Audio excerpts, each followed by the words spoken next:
What's going on, everybody? Thanks for checking out the Among the Ashes podcast this week. We're your hosts, Wes, Chris, and Marcus.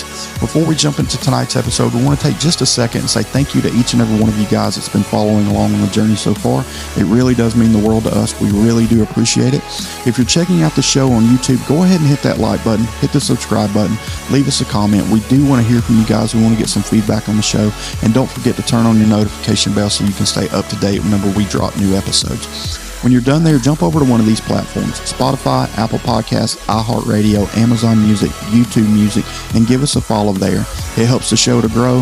This is true podcast platform. You don't get the video, but you do get the audio, and you can download an episode for whenever you don't have a chance to sit and watch the show.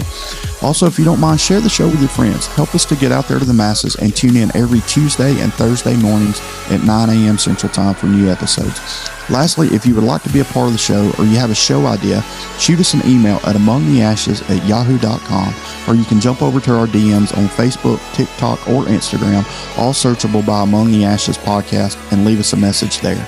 So now that all that's been said, let's jump into tonight's episode. What's going on, everybody? Thanks for checking out the Among the Ashes podcast tonight. We are your hosts, Wes and Marcus. Chris is at a concert, Forrest Frank, I believe. That I don't know. I believe they're at, yeah. Slacking again. Just kidding. Nah, he couldn't be here tonight, but he did say he would be here tomorrow. But we've got a special guest in tonight, kind of impromptu, but kind of planned, but not planned. But yeah. So how's your week, man? Pretty good.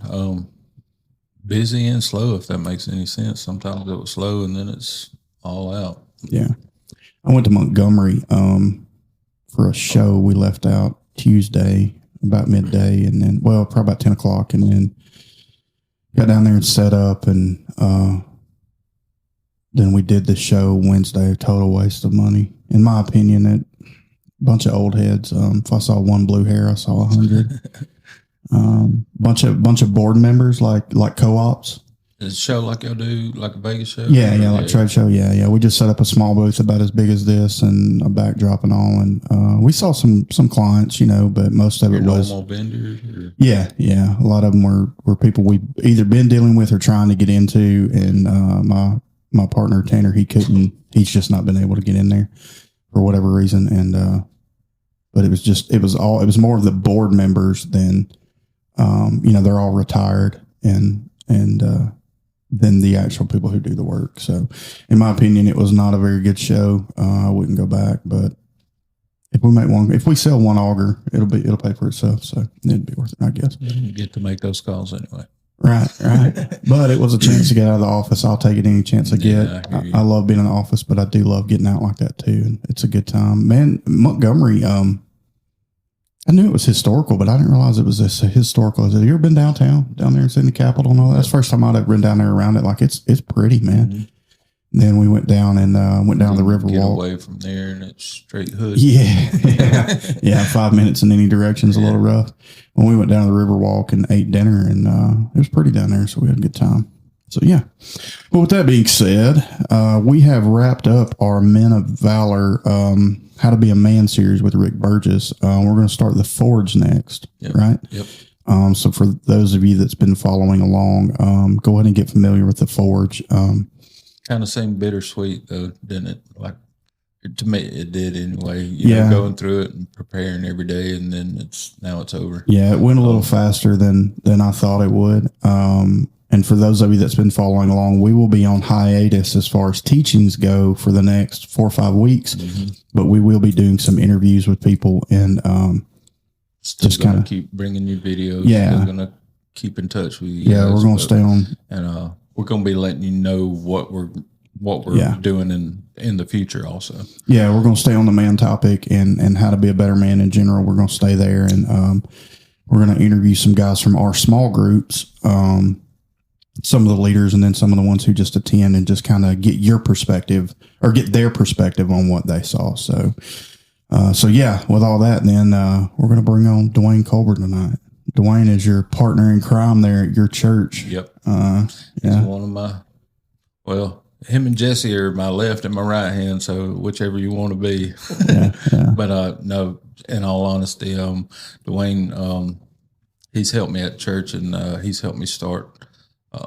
He's really been one of my right-hand men just to get into this, the men's ministry and getting it to go in church. I felt like the Lord, when he called me to do all this,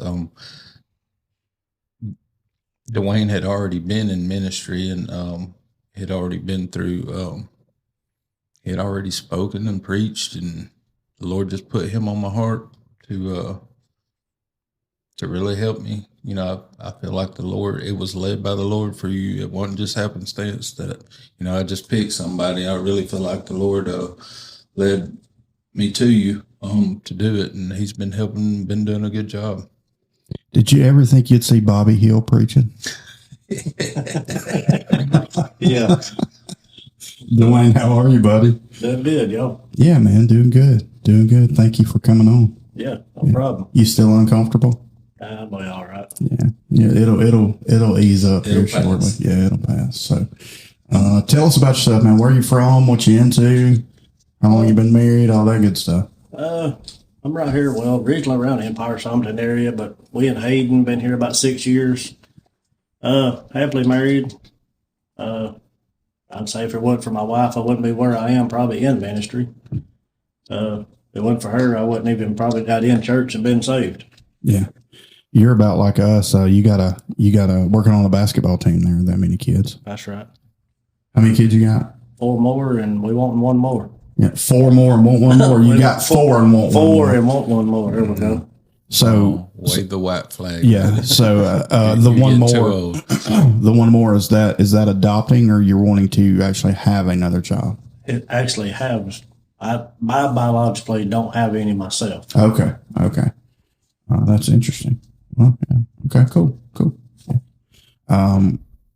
I have a plethora of videos to send your boys to show them that Jordan is the GOAT and that LeBron is the flop. Yeah. But I don't know if I can convince them, just like I can't convince Cullen and Keegan. It's pitiful. So just something. Evidence is out there, dude. The evidence is out there. Yeah, 100%. It's out there. It's crazy that so many. And look, I'm not knocking LeBron. Like, he's easily top 5. I think. You know what I mean? Like, I could give him that. I might even debate top 3, but the best. Charlie Kirk said it best. When you go out on the town and people are looking around, do they say, "Hey, man, are those LeBrons?" Or do they say, "Hey, are those Jordans?" You know, that ends the debate for me. Yeah. So, just something with kids nowadays. Yeah, you can't tell them nothing, man. I don't know where they get it from, right? Nah, I don't know. Yeah. So you got 3 boys and a girl, right? Yeah, and they're into sports. Yeah, well, girls, she's more into band. Our youngest one's playing baseball, and she's played softball about 5 years, and then she's left softball and got into band, and she kind of there for a minute, wasn't sure if she wanted to stay with band or back to softball, and I think she decided to stay with the band. So, but she had something big today, did she? Yeah, she had the opportunity to go down to Alabama and play with the $1 million band today, and got to go down and sit in the stands with them and play right amongst the $1 million band at Saban Stadium today. So that's pretty awesome. She really enjoyed it. She's been playing at church too. She's been doing really good. Yeah. So they actually let them, a lot to it. They actually let them sit with the band and all that. Like not just, you're not just get to meet them. You're actually in there playing with them and stuff. Yeah. They had a kind of like a crash course of what they was playing this morning, and gave them the signs of, what songs they're going to play and all that. And they sit with the band. Oh, they was, I don't think the whole band was there, because they said it's normally about 400 is what the Alabama band is, but they was a big majority of them there. Then they got to sit, in the stands with them and play with them and everything.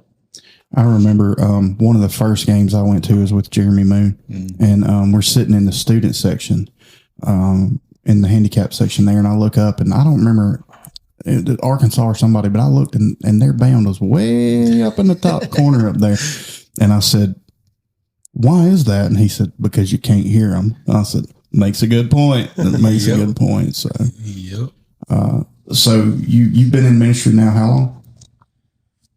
Right at 3 years. 3 years. Maybe a little over, a little less. Yeah. So how's it treated you so far? There's a lot of ups and downs. Yeah.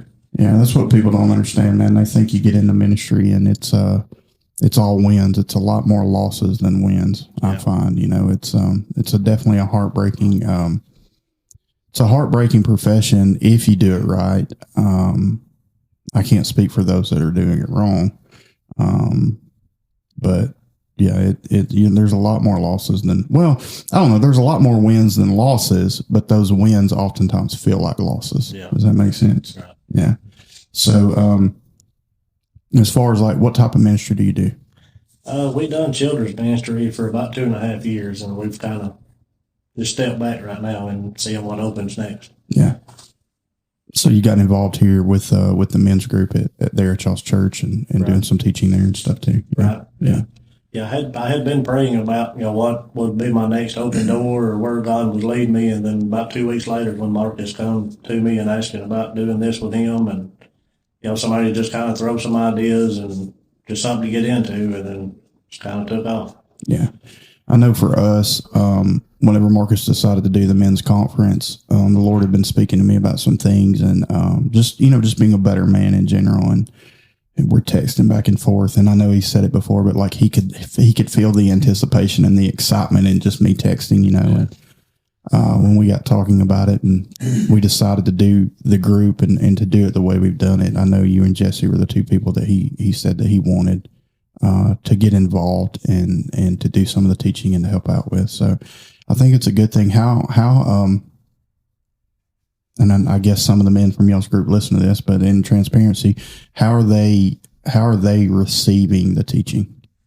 Seems like pretty good. They've been, every lesson that we've taught or been doing, it seems like they're, pretty engaged and back and forth with it. So I think it's been pretty good. I agree with you. It's been a lot easier to teach them than I thought, because they're giving it right back to you as you're bringing up a point, or you're going over something in the book. Some of them have already gone through it and they've got their own feedback to it, or they're elaborating on what you said. So I think that it's been pretty good with them being engaged like that. Yeah. Which was our goal from the get-go, right? Like, not to just be sitting back teaching, but to get people engaged, because you and I are learning this as we're going through it too, and the funny thing is, it's not that we don't know how to be men, and it's not that we haven't been men. It's not that we haven't been Christ-like men, but we have failed in so many areas. And men in general, have just failed in so many areas. I feel like that we as men sit back and just make the women do everything in the church, when ultimately it's our responsibility. Yeah. I think it's hard in a lot of ways. We've got a pretty big age gap.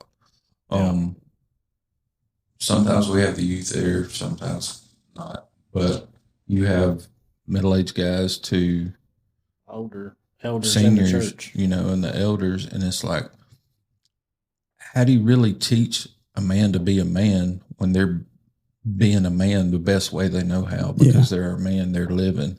But then you have tools that we've sought after and that we've got that really give you a blueprint, so to speak, of how to do it. But how do you teach it? And I was kind of worried about the same thing. How are they going to receive that? When I'm a 60-year-old man and you're just now telling me this, or it's been a learning experience. It's for tough us as well. Yeah, it's tough also when you're a 45-year-old man teaching a 60-year-old man how to do something, and they're like, "What are you trying to teach me that I don't already know?" And it's another aspect of it is I'm learning it as I'm trying to teach it as well. Yeah. It's been a learning curve.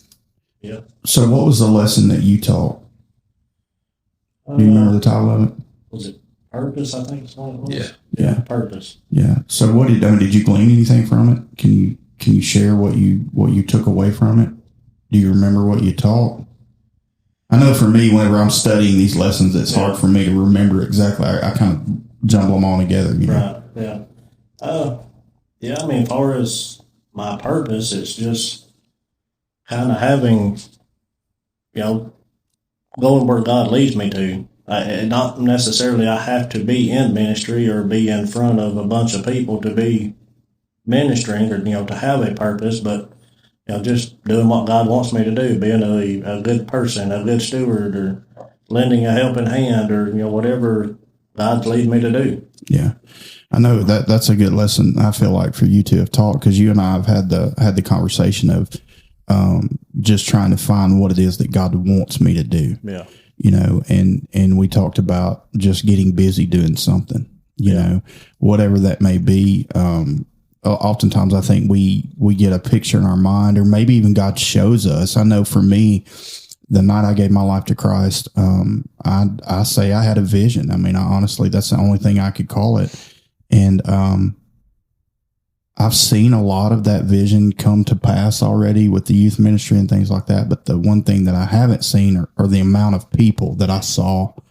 And the thing that I've learned as I've gotten older is that all of those people may not have been in that one setting. God may have been showing me ministry as a whole, not just, sorry guys on the camera, showed me ministry as a whole from start to finish, not in one setting to where I took it as this is it. This is what I'll be doing right here, But I think sometimes we just kind of get lost in the what do I need to do and not the just get busy doing it, know. And it definitely makes it tough, especially when you've been in it and then you feel like you need to step back, and then it's like, how do I start again? You know? Any words of advice for people like that? Just keep praying and, just keep your eyes and ears open to what God's doing or what God's showing you or even telling you. Yeah. But that's kind of how I felt when we stepped down from children's ministry, and it didn't feel the same. Mm-hmm. You're wanting something to do, or something you should be doing or could be doing, but you're asking God, where do I go? What do I do? Mm-hmm. There's probably God's probably showing you somewhere, but you're just not looking or paying attention. Yeah, I think that's key. Is a lot of times we get so focused on what it is that we want to do that we miss what God's telling us to do. Yeah.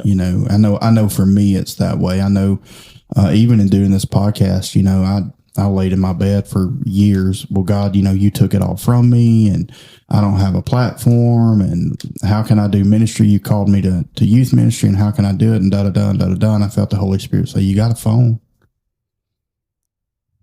You got a phone, and the youth today are connected to their phones, so start ministering, and then it took me 5 years still. It took me 5 years to get out of my funk to even start doing it, and even whenever I started it, I didn't do it right. I looking back, I can say that this right here is what I should have been doing. And then not that the interviews that we did with other people were not beneficial, right? It gave me experience working a camera and working a mic and learning the programs and getting comfortable behind the camera. But the whole time I should have been focusing on ministry more than just focusing on doing a podcast and giving people a chance to talk. Yeah. Does that make sense? It does. So what do you think? So we wrap tonight. Right. Basically on the men's group here with our group, and you come to our group, but you also do the group at Dilworth. And what do you think about all the lessons just in general? I think there's something good. I mean, it's because me myself, I wasn't raised in church. I didn't really come from a Christian family. I had a couple aunts that was Christians and every week churchgoers, but me, myself, I think it was a good lesson to show not just being a man, but being a godly man to, help lead your family, your children, and trying to live the best life you can that God wants you to live. All right. And that's one thing we've said from the get-go is even if you're not a believer, you can put these principles into play. You can take them and in all honesty, if you're not a believer and you do it the right way, you're probably going to become a believer. Yeah. But you can take these principles and apply it and just become better in general, which we should as men, right? I mean, I'm a firm believer, and maybe I'm wrong. I know we're all born sinful, right? But I believe that majority of the world is good. I mean, 80-90% of the world is good. It's just a small fraction that's bad. And we think, but that's what we cover. That's what we focus on. So we think most of the world's bad, but I mean, really, if you get out and about, most people are pretty friendly. Yeah, just want to be good. Yeah, and they want to do the right thing. So, I think most people are on the right track doing that anyway. But whenever you begin to hone in and focus on who you are and becoming a person of integrity and surrendering over to God and being compassionate towards others, and using your influence to change others. I mean, all those lessons we learned, I think it just helps develop you into something just even better, which we all strive to be and don't know how to do. Yeah. You know? So talking about development and stuff, with the podcast and with the book and the lessons and study we were doing, did it help you with the podcast? Did the podcast help you studying, or did you get more out of it just studying it on your own? The podcast helped because, you can listen to it and kind of see an overview when you were talking about it, and, kind of help listen to. If you hear it, then go through and read it. It helps. For me, it did anyway. Yeah, it gives you somebody else's perspective on it, not just what you're seeing in your brain. Yeah, and that was our hope with it. It's not that we've had people say, well, I was looking for a teaching. Well, it's not really a teaching. It's get the book and read the book for yourself and gain your own understanding from it, and then listen to what we think. And if you disagree with us, that's fine. Maybe you hear something differently than what we've heard it. Share it with us. We're willing to listen. Yeah, please. But maybe it just helps you get a clearer understanding of it. Maybe help you see it a little bit more than just reading it there on the page, if that makes sense. And we've said this all along. We were just giving you in the podcast what we got from the lessons, just from two regular guys and what the Lord spoke to us in it. We weren't trying to teach it word for word. Ever, I wasn't. Yeah, no. 3 regular guys, even though Chris was asleep. 2.5 men. But yeah, we were never trying to teach it from the book word for word. That was, and we really did it that way because we put it on you to study and do it. But we wanted guidelines and just an overview of what we got from it, and to each lesson to apply. Yeah. So, in saying all that, Dewayne, how did you come to Christ? When me and my wife had met, just talking, being friends, and kind of just hanging out, and she was already in church at Dilworth, and she'd kept nudging me, wanting me to go to church, and I kept telling her, no, this church ain't really for me. I've lived on the wrong side and done some things that I didn't feel like God could forgive me for, and she just kept nudging, and I woke up one Sunday morning and called her and asked her where she go, and she said, yeah, and she said, told her I'd meet her there. And then when I got there, just like God had spoke to me, and I was white knuckling in the pew and kept telling myself, I'm not going. And pretty soon I was in the altar. Yeah. How long ago has that been? About 9 years. Yeah. 9.5. So 9 years from coming to Christ till now, and doing ministry. I mean, that's pretty fast. I mean, for me, like, I gave my life to Christ at 18. I got involved in a ministry about 6 months after. I probably started speaking at those events 6 months after that. So within a year, I was doing some sort of ministry, and I look back and it's like, man, that was extremely fast. Mm-hmm. You know what I mean? And I think about, God, who all did I screw up?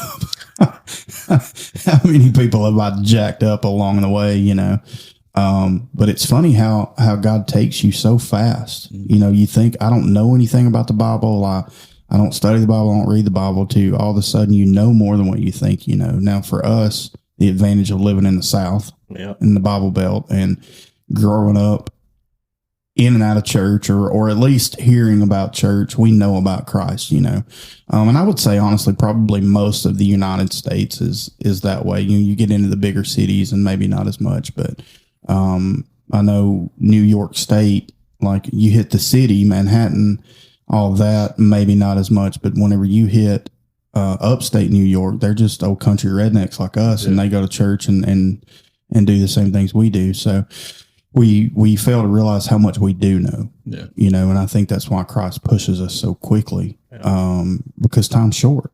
We need to, number one, our lives are short. We think that, average lifespan of a man's 74. We think that's a long time, but I mean, crap, I'm 46 years old. My life's more than halfway over. Yeah, man. We're talking about a boss or something earlier, and they was talking about, or no, it was your mother-in-law. You were talking about her mother-in-law. She's like, he's 56, and I was like, man, that ain't far off. That's 10 years older than I am. Gosh, that ain't far off, man. Yeah, I got old Dwayne's mother-in-law's 10 years older than me. It's like, golly, man. Man, that's crazy. not far off. How old are you, Dwayne? 41. 41. Man. Baby. Golly. Baby, you ain't that much older than I am. I'm 46 years old. That's only 5 years. I'll be 42 next month. I was graduating before you in high school, man. I belong. Yeah. Yeah. Man, a baby over there. Golly. He looks older than us, though, so that's all that matters. How do your kids like church? I mean, were they brought up in church? I mean, I know you said they're not yours. Were they brought up? Jessica brought them up in church? The majority of their life, yeah, they have been. Yeah. She ain't always been a saint either. So, I mean, she was, she grew up and was, working in bars and, just as a server and just working jobs to make ends meet as a mom and stuff like that. So, I mean, she wasn't raised in church. She had somebody that led her. So, but she was already there and got saved and when she led me. So, yeah. How does she feel? How does she feel about the men's group? I believe she's enjoyed it. She said it seemed like it's helped make a difference in me, helped me be a better husband and better dad and, to just better person. Yeah. Have the boys received it good? I know they've been there about every time you've been there. Yeah, no, I think some of it they've picked up on and done better and, done good. And some of it is just being teenagers and yeah. But majority of it, I think they've done good and picked up on. Yeah, it's the same way with my boys. Like, I mean, Cullen comes in for 5 minutes and, he's wanting to go out with his girlfriend or whatever. And it's like, the part of me wants to say, no, you need to be here, but the other part of me is, no, you need to make the decision to be here. You need to understand the importance of it.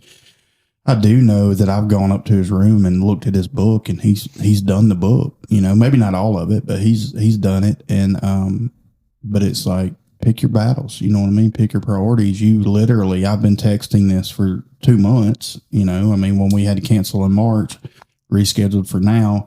And then I've texted a couple times and then this week. So you knew it was coming. Yeah. But yet you want to run out and do what you want to do, which is being a kid, It's understandable. But then it's like what we're talking, like what we've talked about a bunch. And it goes to the point you were making a while ago, how funny it is that the Lord, how fast he progresses us.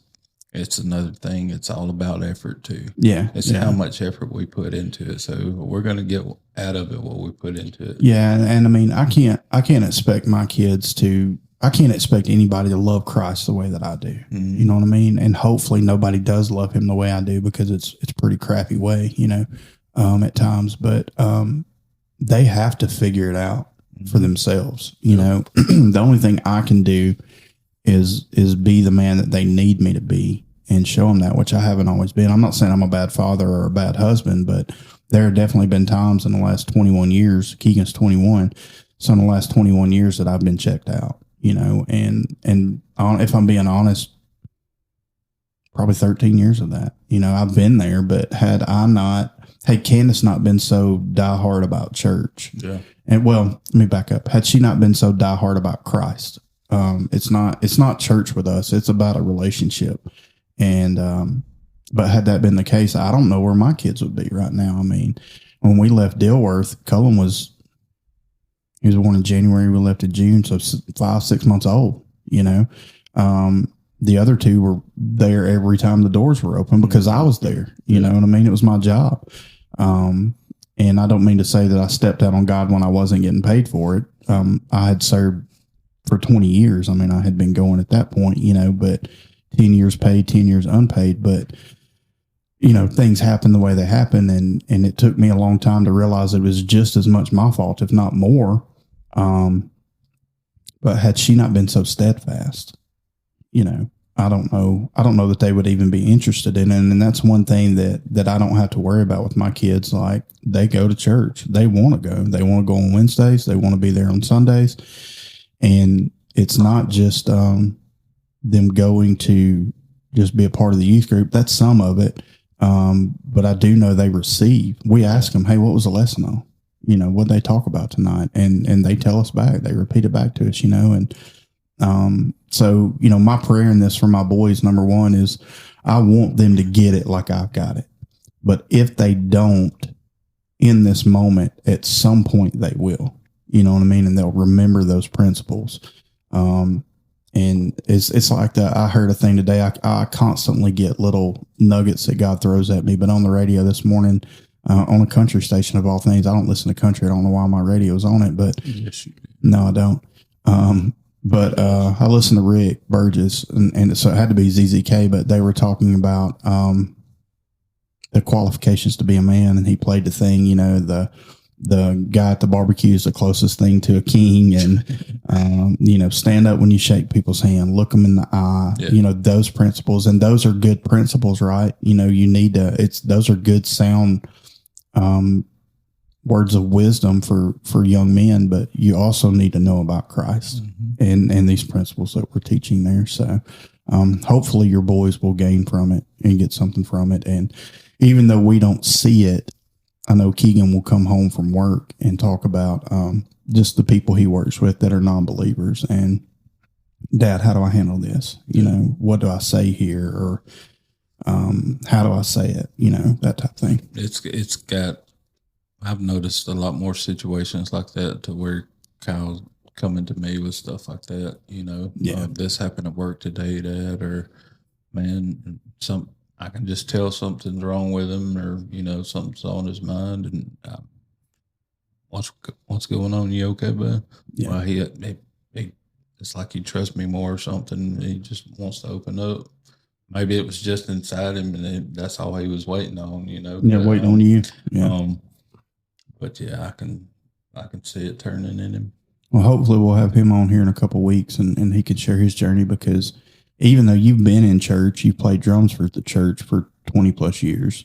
He's actually been doing ministry, quote unquote, what we would call pulpit ministry, for the last couple of years.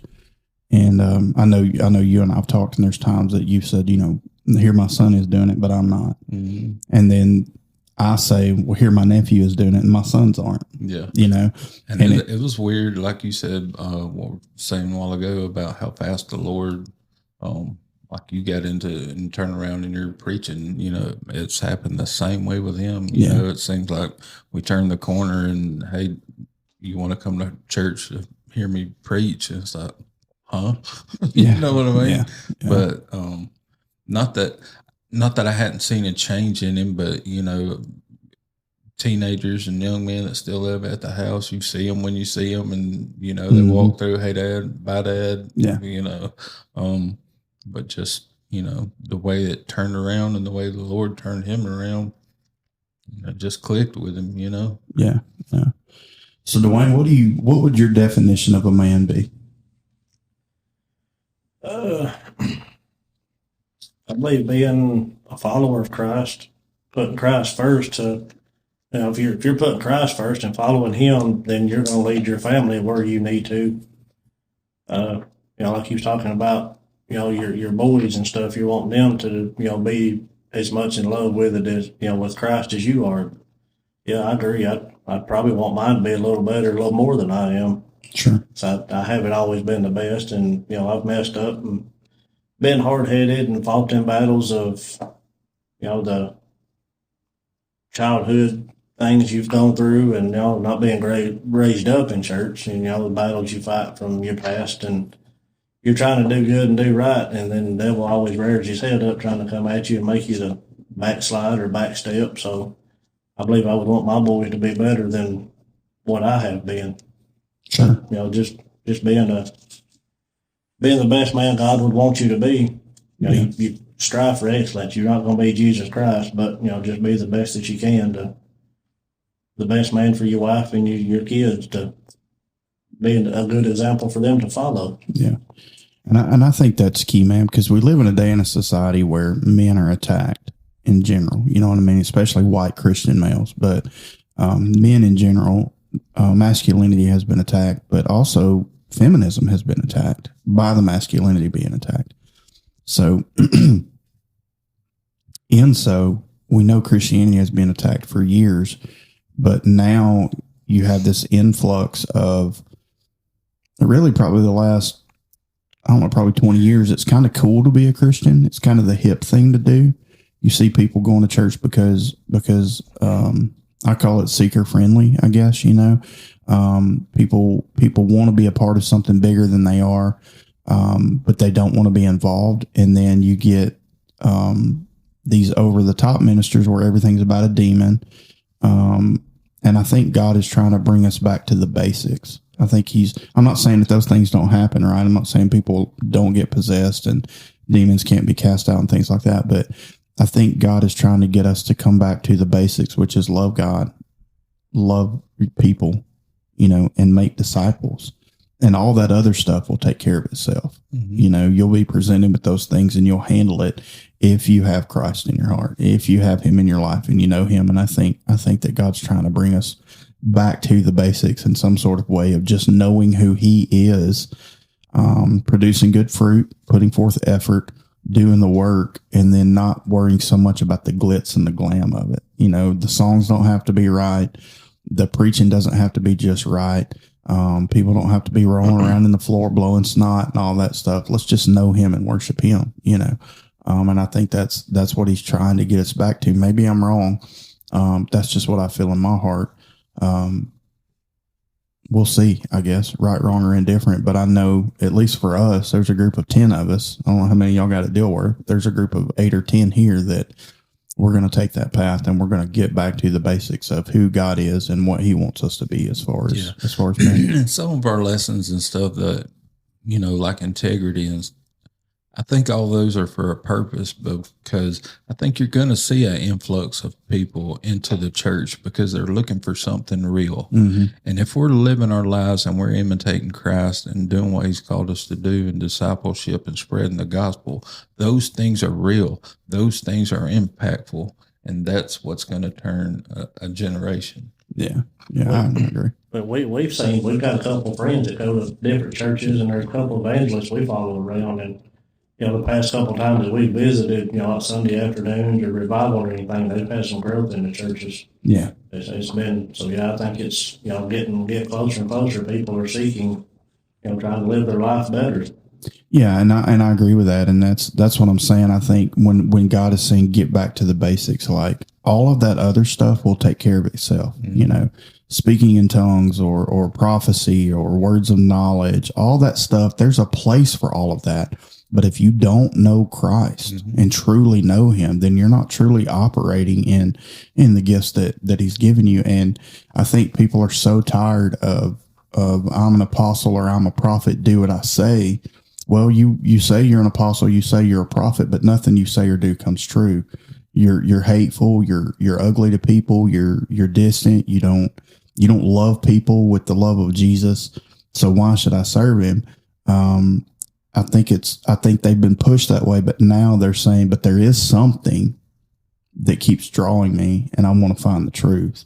And I think that's really our role that we should be playing, is to show people the truth and let the other things happen the way they happen. If I go to church every time I go looking for somebody who's possessed by a demon, I'm not loving Jesus. I'm giving praise to the devil. You know what I'm saying? Let me come cast this devil out. That's what I'm here for. Well, maybe that's what you're here for, but that's not what you're here. You're here to show people Christ. And if somebody gets delivered, then great. Yeah. But to say I have a ministry of deliverance, deliverance ministry in general, like, why is that your focus? Why should your focus not be on, I have a ministry for Jesus and deliverance is part of it? Yeah. Does that make sense? I think, like we had revival this past week, and Noah Owensby was the evangelist, but he said something that kind of impacted me too, though. But and it speaks for the whole church these days, and it's like we get so caught up in ministry and preaching and teaching that we forget, and the most important thing to see God move is to get ourselves out of the way. Mm-hmm. But we have to spend time with God. Mm-hmm.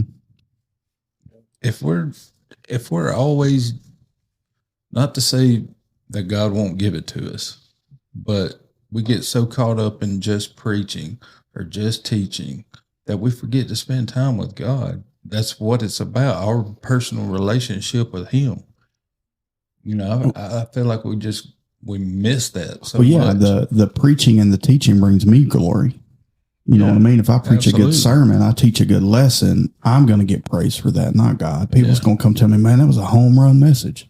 Man, that was fire. Da, da, da. And we leave God out of it. And we leave God out of the fact of, hey, God gave you a fire word. Mm-hmm. You know what I mean? And God used you to deliver it. And so I think He's trying to get us to move out of the way and get into the get back to the one-on-one. Get back to the one-on-one and get your mind in one accord, like we were talking earlier. Get your mind back on Him and your focus back on Him. Yeah, I agree. So He can move. I agree with that. Well, Dewayne, one last question before we let you get out of here, man. What do you think Bigfoot is? Far as I think he is, probably in your backyard. Yeah. Maybe so. Turn them out when you walk to the truck. Yeah, I'm going to turn them out on you. So, well, all right, folks. We just wanted to give you just a little update on what we're doing and kind of get Dewayne's perspective on our teachings for Men of Valor and how to be a man. If you haven't yet, go back to lesson 1. It's under the Men of Valor tab. It's entitled Identity. They're numbered 1, 2, 3, 4, 5, 6, 7, 8. Start at 1 and follow through. If you need the book, How to Be a Man, Rick Burgess and Andy Blanks. How to Be a Man by Rick Burgess and Andy Blanks. Go grab it, and you can follow along. 5-day. It's a 5-day journal type lesson. Do it for 5 days. Listen to the podcast. Do your next lesson. Listen to the podcast, and see if it helps you. You know, shoot us a comment. Let us know what you think. We want to hear your take on it and your spin on it. So we got some more stuff coming up. So like we said, we're going into the Forge, and if you got any more show ideas or any more, studies, Bible studies, or anything you think we should get into, shoot us an email. Wesley's got the email. Yeah. He's so prepared, y'all. So prepared. Shoot us an email, amongtheashes@yahoo.com. He's trying this whole camera stuff. He is committed. I'll give him that. Passion. It must be that chair, because Dwayne's falling asleep over there too. I ain't sleep yet. I ain't sleep yet. I done eat dinner, so you know how to do it. Yeah, I got you. So check out the lesson 1 through 8, How to Be a Man by Andy Blanks and Rick Burgess. Shoot us a comment, leave us a direct message. If you're struggling in any kind of way, you got anything that you're battling with, you need prayer, anything like that, you can email us at amongtheashes@yahoo.com, or you can find us on TikTok, Facebook, Instagram, YouTube. You can shoot us a direct message on all of those. They're all found Among the Ashes podcast. If you're watching this, you're already on YouTube, so go ahead and hit that subscribe button. Hit the like button, turn the notifications on so you can stay up to date whenever we drop new episodes, which are typically every Thursday morning at 9 a.m. and Tuesdays at 9 a.m. typically. But you will get something every Thursday on how to be a better man right here, 9 a.m. Central Time. So with that being said, remember this. Jesus loves you. We love you. We got you back. Romans 8:31 says, if God be for us, who can be against us? And if that's the case, then we can go into every single day and crush it, right? So go crush today, tomorrow, the next day. Keep pushing forwards and keep your heads up. And we'll see you guys next time.